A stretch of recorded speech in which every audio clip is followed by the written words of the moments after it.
Hi everybody, it is Thursday, and a while ago I drove by this CrossFit center where these people were doing all this exercise and stuff, and one guy said they were pumping iron, and my thought was pump some poetry, because this video is all about writing poetry, and I had thought that I would do one video for you aspiring poets. But actually what I'm going to do is I'm probably going to do 2 or 3 videos in succession about the art of writing poetry. I'm Peggy Mercer. This is the Peggy Mercer YouTube writing channel, Writing for Love and Maybe Money. And I have been on here a couple of years. I have gone through the process of writing books, and I'm going to go back to that and talk about markets and organizations that you can get into that will help you. And we are going to introduce you to writing poetry or pumping poetry today. Now, so many of you ask me, what is poetry? And I can tell you right off the bat that poetry is the art of turning words into sounds, turning words into feelings and emotions, and it is an absolutely wonderful craft of putting words together in what we call poetry or poet craft. And I know so many poets out there that I've traveled all over the country with my children's books and with giving keynote speeches and so on and so forth. And I've met so many poets. And I've met many poets that write about different subjects and different themes. And I want to give you some advice about how to get started. Now, I don't think that any of us think about what our goal is for writing poetry. I don't think that we really sit down and say, well, I'm writing this poetry because I want to rant against the government, or I want to rant about a person I work with down the hall and how she peels rubber leaving the parking lot every day. We don't really think about our intended audience, but one thing we need to do when we start writing poetry is, like all of our writing, we want to go ahead and try to determine what our ultimate goal is for writing poetry. I think most of us start our writing career writing poetry. I know that I did, and I also know, and you will hear people say this, did you write poetry when you were young? Of course I did. The first thing I ever wrote was a poem, and a friend of mine who is like my lifetime caretaker, a friend of mine that I grew up with, W.F. Taft, I call him Dub Taft, he sent me a book the other day that had a poem or a couple of poems that I had written when I was very young, probably still a teenager, and that's all very sweet of him, and it's very kind of him. And you know, I just love my friends. My friends are like a square inch off my body or something. They're all part of me. And so he had kept that poem all these years, and I have found other poems that I wrote when I was young, and I can tell you that one thing you need to do if you want to be a poet, you want to keep a journal, and you want to take that little journal with you everywhere you go. It's like a little booklet that you can keep with you in your pocket so that you can write on. You can write your ideas down. You may hear someone say a beautiful phrase or some words that you really like, that really appeals to you and gives you an idea for a poem, and you really want to write that down, because I can guarantee you this: if you don't write it down, you're not going to be able to use it in a poem.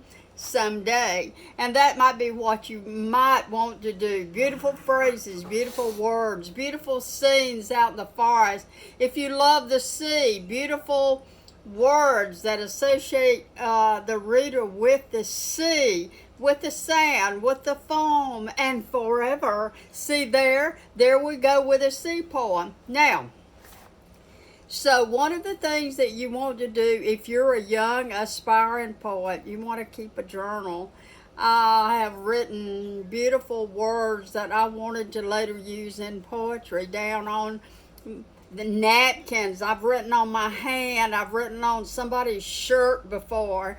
And I have written beautiful words down everywhere so that I could capture the beauty of those words and the beauty of that sound and poetry a little bit later on down the road. Now, we're going to be talking about different formats that you can write poetry, because there is an art to writing poetry. You just don't sit down and write a rant about politics or somebody you know and that you don't like and go out and get that published, because pretty much nobody's going to like it.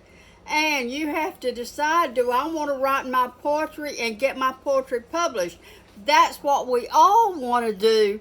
If you don't want to do it in the beginning, you surely are going to want to do it about halfway there. And you will not be able to get your poetry published unless you kindly know a good bit about what you're doing. So there is an art to writing poetry. Guess what? I know that might surprise some of you, but there are various formats that we write poetry in. Think about the great poets. Think about Elizabeth Barrett Browning. How do I love thee? Let me count the ways. Think about Joyce Kilmer. Think I shall never see anything as lovely as a tree. Now, you hear in some of this poetry, and I'm going to pull out the books and share some of the books with you in my next video, as well as some of my poetry books. Now, my poetry has been published in books, and those books have been on bestseller lists beside books by Edgar Allan Poe and some of the world's greatest poets. And that is really the thrill of a lifetime. Some of my books have won awards, and I'm real thrilled about that. And you can talk about that too in time to come, learning about poetry, research poetry, read what is poetry. Poetry is capturing beautiful words and turning them into scenes that show you or that invoke or that create for the reader sound experiences of sound.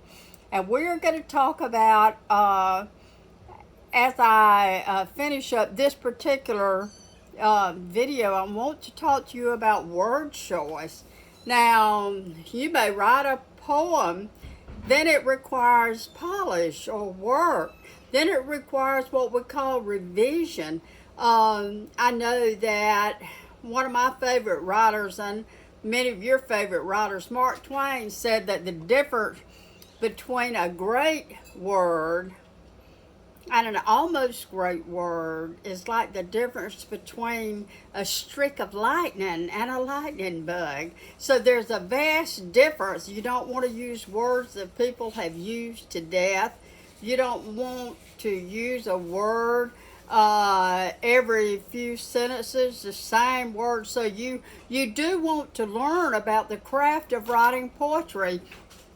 It is fun. Poetry is lovely. Poetry is a joy, and if you are an aspiring writer in any format or any genre or category or classification, you will find that you will love writing poetry.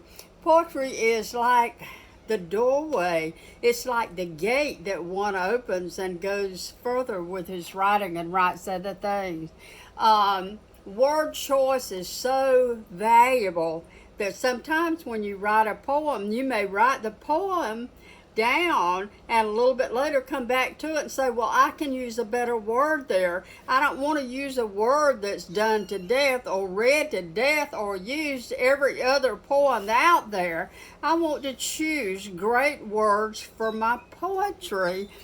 I've written a lot of poetry and stories about growing up on the river and about seeing things in the woods and animals. I've written a lot of poetry about the sea. Like I said the other night, I have a cousin who knows. He's just kind of an expert on the coast of Georgia and the barrier island. And he was telling me something about Sapelo Island. And he was talking about how much it rains. And he said it's always raining. It's always winter. And I thought, that's beautiful. He should be a writer. Of course, he's an alpha male. He's into hunting and fishing and driving a truck. And he's never going to be a writer. But I'm going to have to borrow that phrase, he said, because it was so beautiful. So you learn to listen to what other people are saying, because writing poetry, again, it is about you and what you think and what your opinion and your scene that you're trying to create. But I can tell you that if you want to become a published poet, then it's going to be also about the reader. How does the reader get into your poetry? How does the reader access or enter into the portal of your poetry? And what does that mean to the reader? It may mean something totally different to the reader. So in the next video that I create, this is the introductory video to writing poetry. And in the next video that I create, I'm going to talk about all the different formats that your poetry can take or wind up in. I'll talk a little bit about songwriting. I'm going to talk a lot about syllabic, metric, rhythm. I'm going to talk about the rhythm of your poetry. Are you going to rhyme every sentence at the end of the sentence? Are you going to focus on inner rhythm? That's my trick, inner rhythm, and that's what I want you to strive for. I had a poet that wrote me a note and said, you taught me all about inner rhythm, and I can tell you that I love to read something that's got that inside rhythm, that inside power to it. And so we're going to be learning a good bit about poetry in the next video, talking about formats, talking about writing poetry books and where to get them published if you want to, where you want to enter contests, where do you find these contests. All that's coming up in the next video. Meanwhile, get a journal, start writing things down. I have a wonderful friend who was a rural mail carrier all of her life. Turns out that she had a very smart job and made probably a lot more money than I did. But the truth of the matter is, she saw so much, and I have urged her, Brenda, do you hear me? I have urged her to write poetry about these experiences she had delivering mail to so many different kinds of people, and so many experiences that she had running off the road, getting stuck in the ditch, and the way that people responded to her, and the things that she saw out on the, and she could write some poetry that would be postal poetry. How great that idea is. So I keep pushing her to do that, Get a journal and carry it with you. I used to carry a small tape recorder with me everywhere I went. I like to have a way of recording what I'm seeing in case I'm driving. I once was going to Nashville, Tennessee to do some work in music, and I saw an old man in a field out there checking his field post around the edge of a large field. And I got to thinking about that old man, and I got my little pocket tape recorder out, and I put down my thoughts about the man going through the field, checking the field post. And I later remember riding by that field, and I had my notes there, and I wrote a song called The Old Fence Line, and it's about this man checking his post on a daily basis, and the old fence line, sweeter than wine, memories over time. And I was very fortunate to finish that song with Donnie Clark, who wrote 400 hits for James Taylor and Rhonda Vincent and all the rest of them. And I'll get that song cut one of these days. I do have a new song coming out called Stories. They don't write stories like this anymore about my grandparents, and that song is being performed by beautiful Lori Hardman out in Shoreline, Washington, and the producer on that song, John Richards, set down the melody for me, and so he's part of it, of course, and the producer, the very genius at putting music together, Robert Hammerstrom. Thank you, Robert, for this beautiful song. It's on Spotify, YouTube. You can hear it by listening to it on Spotify.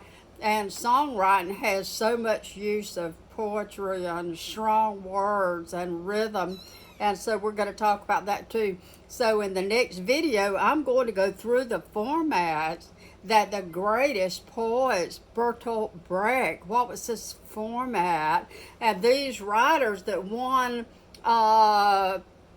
Pulitzer Prizes and all these award-winning poets, what formats did they use? Why does your poetry books, why do they sell? Why do they not sell? We have to ask ourselves this. Are you writing poetry and just cramming it in a book that's you have to pay somebody $300 or $400 to put together for you because you don't know how to use a computer good enough to put it together yourself? Are you doing that? And then the poetry books have to be given away, and if you get them in a magazine, you have to pay the magazine to publish them. That's not getting published, that's getting printed. So you have to ask yourself, what do I want to do with my poetry? Do I want my poetry to be worth reading? Of course, when you're writing your poetry, you're just writing and you're playing with words. Many poets don't want to work. They don't want to go back and change a word. They think it's wonderful the way it is, but it might not be so wonderful. It might sound like my neighbor down the road. He's also a poet, and it might sound a little bit like some of his that I read. No, you can't do that. So, today's best advice, get that journal and start keeping it. Get these beautiful words and stories that you hear other people telling. Get the best of that thought, of those thoughts, and write them down. And in the next video, when I come to you, I'm going to give you some advice on formats, and I'm going to show you a book that I cherish that's out of my collection, that's 200 years old, by one of the best poets in the world. And I'll see you in a few days with poetry video number 2.